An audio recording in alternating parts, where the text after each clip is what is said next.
Hello, Algebra 1A students. This is Mrs. Lund, and this is the syllabus video. What you're going to need for this video is a copy of your class syllabus, which you got today in class, or yesterday in class, and you're going to need a highlighter and a pen or pencil. It doesn't really matter. If you don't have a highlighter, that's okay. Whenever I say highlight, you can maybe box or circle or whatever works best for you. We're gonna just basically kind of go through this. I'm gonna highlight the important parts, and then you will bring this in tomorrow. I'll highlight it and circled up and all that stuff to show me. So make sure that whatever I do on here, you are also doing with your pencil and highlighter. So the first thing you can see at the top, this is Algebra 1A. I am Lynn Lund. That's my email, my phone number, and here is the very important part. My office hours are Tuesday and Thursday from 3:15 to 4:15. If you cannot make those times, please make sure you get with me when you need help, and we can make an appointment for a different day of the week. What is Algebra 1A? And we talked about this a little bit in class. Basically, you're taking the first half of a traditional year-long high school course, and you can kind of see some of the units that we will kind of be looking at. Now, what do you need for this class? Now, I have some mandatory supplies here: pencils, dry erase markers, notebook paper. The two very important ones for Monday are the spiral notebook and the laminated or paper folder, okay? And you can choose whether you want spiral or composition. I don't really care. All of those are going to be due on Monday, 8/22, so in about a week. So remember, I'm grading you on whether you did this video or not by showing me all the work that I've done here on the syllabus. So please make sure that you are following along. There are some other supplies here that you might want to get if you find the need. Rulers, scissors, glue, things like that. That's just going to make your life a little bit easier in the class. Now, I do have class sets of all of these, but you will have to share with others. Okay? So then let's talk about how you're graded. Just like many of your other peak-to-peak classes, there are two sections: 20% formative assessment, which is homeworks, notebook checks, anti-sits, skills checks, basically everything you do in class to prepare for the test. 80% is the summative assessment, which is your tests and your projects. And if you check that, 80% plus 20% gives you 100%. So make sure you're copying this down with me.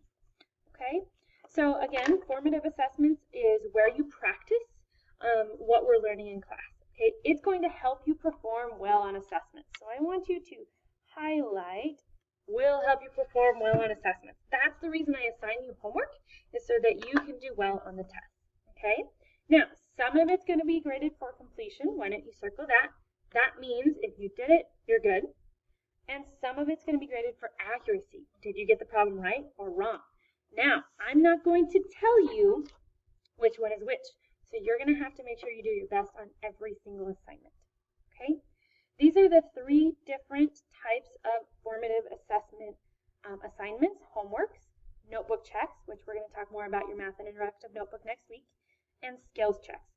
Skills checks are small quizzes. They happen about 1 to every 2 weeks, and they're basically for you and for me to see where you might need to improve before the unit test. Okay?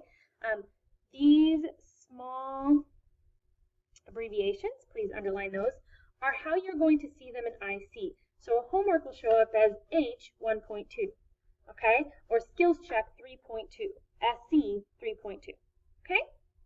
Now, summative assessments, there are two types of summative assessments. There are unit tests and unit projects. And again, AA and PR are those abbreviations in IC. So unit tests are paper and pencil tests, okay? Now, this is how you retake a unit test. We're going to talk about this a lot more when we get to the first test, but basically you have to do a relearn worksheet, you have to revise your test, we have to kind of have a little powwow, and then you can retake your test. You do not have to retake the whole test. You only have to retake the section that you didn't do so well on. Okay? Office hours, again, that Thursday, Tuesdays, and Thursdays, let's go ahead and write that down, are office hours for you to be able to retake. Now, unit projects are really fun. Unit projects are alternative types of products. So a poster or a pamphlet.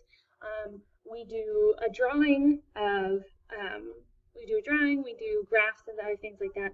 They're application problems, they're tasks that require you to use what you learned and apply it.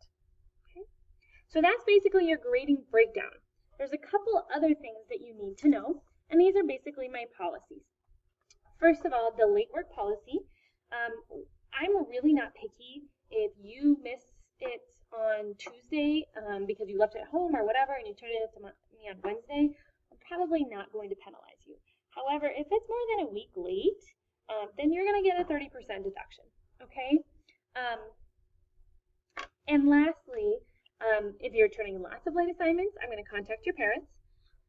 And you're not allowed to retake the unit test until all your late work is turned in. So let's go ahead and highlight that. So let's say you just don't feel like doing homework for a whole unit, and then you don't do well on the test, because remember, homework helps you do well on the test, then you have to do all that homework before you can retake, okay? A little bit about absences. Of course, we all need to be gone for one thing or another. Please try and limit those because, you know, it's hard to get caught up in math class when you miss a day. You have 2 days per day absent to complete your work. There's a while you are out board by the door, which you're going to see on the second day of class. So keep that in mind. Tardiness. Being on time is a skill that even adults don't always get, okay? Please try and be in class on time. I'm a little bit forgiving, especially in the first week or so of school. But if you have more than 3, then we're going to have a little powwow, maybe talk to your parents about how to help you do better. Okay, the big one, cell phones and devices. All devices must be turned off and put away. I want you to underline that with your pencil. Okay, what that means is it is off and away. It is not on silent. It is not, you know, it's not on Pokemon Go in your pocket, gathering kilometers, right? It's off and away. Nothing is happening. You may use this device when I have the academic purpose sign posted, okay? If I catch you texting or calling or doing something I don't... So when the academic purpose sign is posted, you can use it for academic purpose, and I will let you know exactly what you should be doing with it. Again, if you're texting or calling, I will ask you to turn it off and put it away. If I see it again, I'll take it, etc. Okay? As far as materials go, please bring at least your pencil, dry erase marker, and notebook to class every day. Let's go ahead and highlight that. Pencil, dry erase marker, and notebook. We are trying to get you guys to use your lockers more and don't put so much stuff in your backpack. So that's really all you need to bring. Your notebook will be in class sometimes. It'll be in your file folder. So you shouldn't have to bring a whole lot to class every day. Textbook. Our textbook is online this year, and we are going to get signed up for that next week.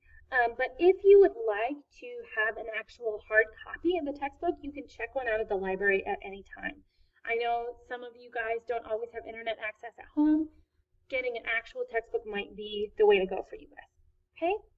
And then the last couple of things, what can I do if I need help?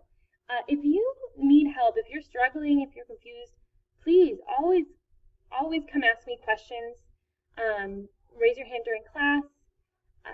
Office hours are a great place for you to come get help. I'm also just, you know, sometimes if you have nothing to do and you just want to kind of sit and chat and talk about how the class is going for you, that would be great. Please make sure you have if you don't have any questions, if you do, why don't you write them right down here in this blank space. So I will put questions here, okay? And bring them with you tomorrow during class. You will have a signature form from your social studies teacher where you basically agree to all the syllabi. Please sign that saying that you agree to this Algebra 1A course expectations. And then your last little task to show me that you watched this video and followed along is to draw me a picture of yourself in my classroom. Okay, so I'm going to actually draw one right here for you, just an example. So here's Mrs. Lunch sitting behind her desk. Oh man, this stick figure is getting really strange. Yep, there we go. Okay. All right, don't forget to bring that in with you tomorrow.